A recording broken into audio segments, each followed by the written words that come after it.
Jadi mau volume besar, volume kecil, volume ekstra besar, nanti setelah berkunjung kita bisa lihat apa yang kita bisa bikin moduler sehingga bisa dibelokkan ke arah yang sedang perlu.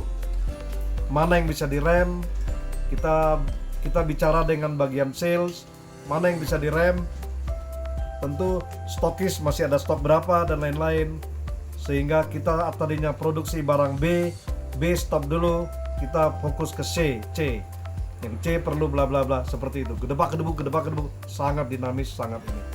Itulah yang kita merubah kategori persaingan.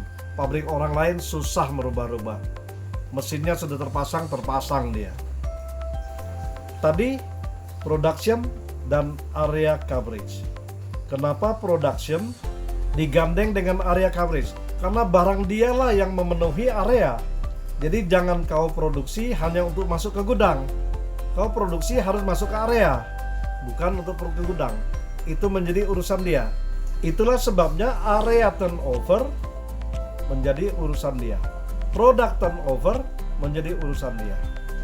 Pertanyaannya, apa beda product turnover di sini dan product turnover di sini? Apa beda area turnover di sini dan area turnover di sini? Apa bedanya? Bahan baku dan rancangan produk. Dia merancang, dia memproduksi. Ingat yang lalu saya cerita tentang IKEA. IKEA tidak punya pabrik, tapi dia merancang segalanya sehingga barangnya murah dan berkualitas kuat, bagus, tahan lama, bla bla bla bla. Ininya kuat sekali. IKEA menerapkan seluruh ini. IKEA cuman punya ini, dan dia punya tokonya, gak pakai reseller, tokonya saja. Di Singapura cuma satu, di Indonesia satu di daerah barat, Alam Sutra. Di Bekasi saya yang tidak tahu sudah jadi belum IKEA. Pabriknya ada di Cina. Pabrik boneka untuk seluruh dunia, boneka-boneka untuk seluruh dunia, produksinya di Indonesia, karena Indonesia murah dan cukup rapi boneka-bonekanya. Tertentu ada di mana yang paling murah, dialah yang men-riset. Area turnover dia rancang bagaimana caranya produk saya ini bisa menembus di sini, dan saya titipkan ke sini untuk produksi persis yang sama, sehingga quantity dan quality, tanggung jawab dia di sini adalah quantity dan quality dan time, sesuai dengan irama permintaan stokis, reseller, area coverage dan lain-lain. Ritmenya di sini, dan dia menyediakan bahan baku segala macam. Dia juga memperhatikan mesin-mesinnya yang dipakai di sini. Jadi di sini tukang kerja kasarnya, tukang kerja dan menggiring orang untuk kerja. Di sini tukang pikirnya. Jadi product turnover di sini dalam bentuk rancangan yang memperhatikan semuanya. Di sini dalam bentuk realisasi. Area turnover juga sama. Di sini rancangan bagaimana caranya bisa memenuhi area. Di sini realisasinya. Aset turnover, dia tidak mau. Nah kalau sekarang kan Pak minta dibelikan ini, Pak minta dibelikan itu. Dia tidak mau asetnya banyak-banyak yang tidak menghasilkan. Aset ada aset produktif, ada aset yang tidak produktif. Produktif, non-produktif. Aset non-produktif, aset penunjang. Biasanya kalau aset produktif, si manajernya sangat care, karena dia tidak mau mesinnya berlebihan dan lain-lain. Biaya perawatan akan naik dan sebagainya. Tapi aset penunjang biasanya bengkak. Contoh kendaraan angkut dan lain-lain kalau berlebihan akan bengkak. Mesin-mesin yang belum perlu dia tidak mau. Coba ini, coba itu, seakan-akan tempat kita laboratorium mesin. Dia tidak mau sembarangan. Dia akan mengusahakan percobaannya di tempat supplier mesin, bukan tempat kita. Atau kalaupun mau titip ke kita coba di sini, belum bayar. Di produksi tidak akan rakus-rakus minta ini minta itu. Profitability adalah kemampuan menghasilkan profit, yaitu cost dibanding dengan revenue. Dia sudah dimaximize secara rancangan untuk jadi cost leader di sini. Ketika prakteknya tidak sesuai itu, maka dia akan ribut. Kamu tidak sesuai rancanganku. Ketika dia menjalankan tidak bisa sehemat yang di ini, dia akan bilang, kamu ini hitungannya gimana dulu? Kok bisa sampai segini? Aku setelah coba maksimal belum bisa mencapai segini. Dan seluruhnya dengan mengerahkan human capital. Total biaya human capital dibanding dengan penghasilan. Human capital turnover-nya 1 pekerja Cina, di Cina juga ada. Layout-nya sama, mesinnya sama, bahan bakunya dari Indonesia sama. 1, kalau dibandingkan pengeluaran yang dihasilkan 1 pekerja Cina, itu di Malaysia mau Semenanjung maupun Sarawak sama, itu 4 manusianya. 1 manusia Cina berbanding 4 manusia Indonesia yang ada di Malaysia, berbanding 7 manusia Indonesia yang ada di Sumatera. Kalau tanya saya, maaf ya, lepas dari politik dan lain-lain ya, kerja Cina lebih mahal, mau pakai yang mana? Saya mau pakai yang Cina. Karena 7 kali gaji orang sini lebih mahal dari 1 kali gaji orang sana. Perbandingannya kira-kira 2 kali lipat. Jadi kalau saya dapat 7, 1 banding 7, saya bayar 7, saya mendingan bayar 1 yang 2 kali lipat, berarti 2 ya, dari segi uang. 7 banding 2 murah mana? Murah 2. Kalau tidak ada urusan politik, tidak ada urusan yang lain-lain, saya menghimbau justru Bapak Ibu mencobanya. Impor tenaga itu, didik dia caranya, untuk jadi apa? Kontrak setengah tahun, untuk jadi standar. Inilah standar produktivitas kita. Sehingga orang-orang kita bisa mengejar ke sana. Tapi saya ukur sendiri sampai tidak percaya, saya videokan dia seminggu pakai labs video, cepet, sehingga dia nggak bisa rekayasa. Ini orang sandiwara ini, gara-gara saya datang dia cepet-cepetin. Seminggu masa kuat kamu? Saya pasang kamera, seminggu sama. Sedangkan yang di Sumatera, begitu pengawasnya pergi, mesinnya dilambatkan. Di Malaysia tidak bisa, takut dipecatnya. Lantas HRD di mana? Nanti. Fungsi training tetap ada, fungsi rekrutmen tetap ada, fungsi data kepegawaian tetap ada, fungsi gajian tetap ada, hitung lembur tetap ada, tidak ada yang hilang.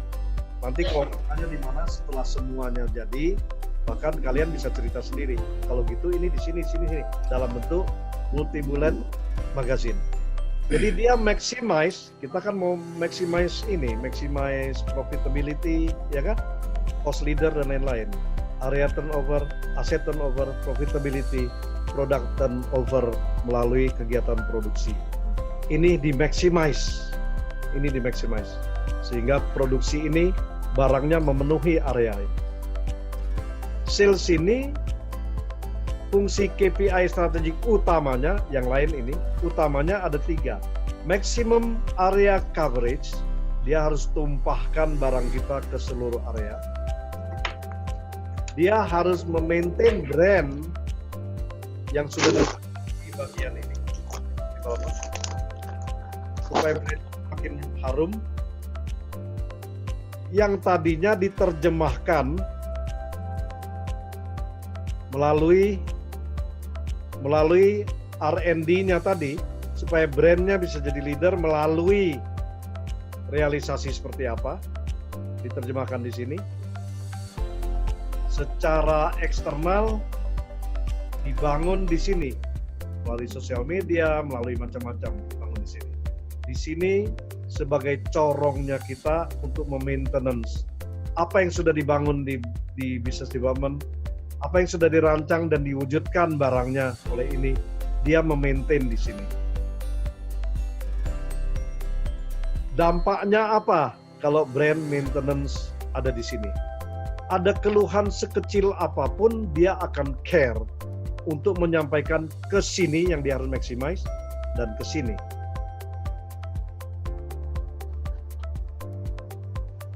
Ini karena strategik akan masuk ke sini. Melalui ini akan masuk ke sini. Tapi dia akan berhubungan ke sini, internalnya seperti apa, dia nggak pusing. Dia kan orang luar ya, dia nggak pusing. Sampaikan ke sini, maka dia akan mendistribusikan kemana. Sampaikan ke sini, kalau sehubungan dengan produk dan kualitas produk.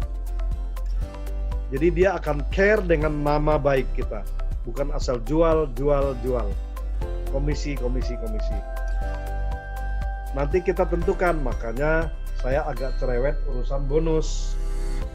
Kalau ininya ikut bagus, dia dapat gede sekali. Otomatis dia dapat volume. Kalau ini bagus volume kan? Otomatis dikali volume, dia kenyang, betul nggak? Indikatornya apa? Nanti silahkan kita bahas. Arealnya semakin penuh, tentu bertahap ya, yang putaran sarang nyamuk. Kalau sarang nyamuk di daerah-daerah, itu kalau di perkotaan beda. Perkotaan seperti sarang nyamuk dia berputarnya, karena kepadatan penduduk relatif merata. Kalau di daerah itu dia padat sepanjang jalan raya, jalan utama, jalan provinsi. Jadi dia lurus lah mengikuti jalan utamanya. Merambatnya seperti itu. Dengan program, dengan kalender. Tercapainya seperti apa, ininya seperti apa. Itu ada ukurannya. Tentu kita tidak dengan kejam langsung ya. Kita berkolaborasi. Kita berdiskusi dengan dia. Tentu kita harus punya champion yang memberi contoh. Dia bilang, Pak, nggak bisa Pak, daerah sini gini-gini. Orang kita turun jual bisa. Tapi kamu loyo. Nih, buktinya bisa. Selalu kita harus punya champion yang untuk menunjukkan. Jadi urusan brand maintenance tadi ini, area coverage. Kita bukan berapa yang sudah kamu jual, seberapa area ini sudah di cover. Seberapa nama kita disenangi di sana. Otomatis akan mengangkat penjualan. Penjualan hanya dampak. Seandainya ini menjadi ukuran penjualan, maka dia tidak peduli ini, dia tidak peduli ini. Maka ini jadi utamanya dia, di mana unsur ini bonusnya besar, ini bonusnya cukup, bukan kecil, cukup. Makanya kalau cukup ditambah besar kan jadi lebih besar dari yang sekarang. Diambilnya dari mana? Dari quantity, profit margin di sini kita ambil, quantity-nya kita kasih sehingga penghasilan dia naik, tapi profit margin kita pangkas, penghasilan naik baru bisa dapat rupiah nominal, total akumulasi rupiah nominal yang lebih dari yang sekarang. Karena tercover area ini, tercover ininya bagus, ininya dapat, ini bonus besar dapat. Dari mana? Dari profit sini kita buang ke sini. Perusahaan tidak keluar duit apa-apa. Bahkan jangan-jangan ada kelebihan untuk perusahaan. Tugas strategic sales ini juga memaximize apa yang sudah dirancang oleh business development.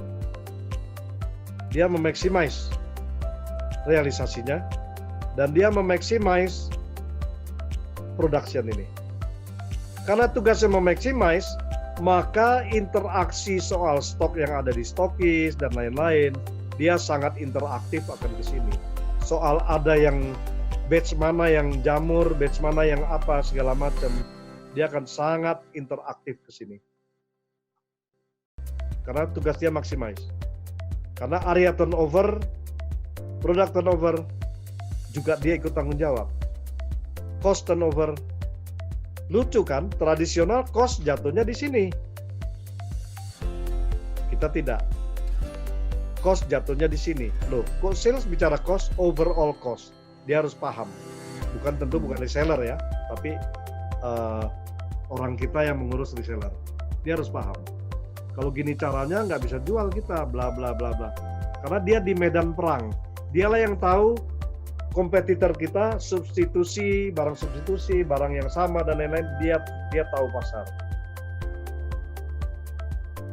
Maka harus dialah yang paham. Kenapa kita jual sekian, profit margin kita cuman sekian, kompetitor bisa pesta pora jual sekian, dan dengan intelijen dia tahu profit marginnya besar. Ngobrol-ngobrol saja sama salesnya. Gila ya, hebat dia. Kira-kira besar nggak ya untung bos itu? Biasanya pekerja kan sama bos agak bertentangan. Oh bos untung besar, untungnya besar itu. Biaya produksinya cuma sekian, bocor. Atau punya teman di dalam, kita harus ada spy-nya lah. Sehingga cost turnover menjadi urusan dia, product turnover menjadi urusan dia yang berakar dari brand maintenance yang sehat. Kalau loyal lebih mahal pun orang beli, tapi loyal dengan harga yang sama orang tergila-gila.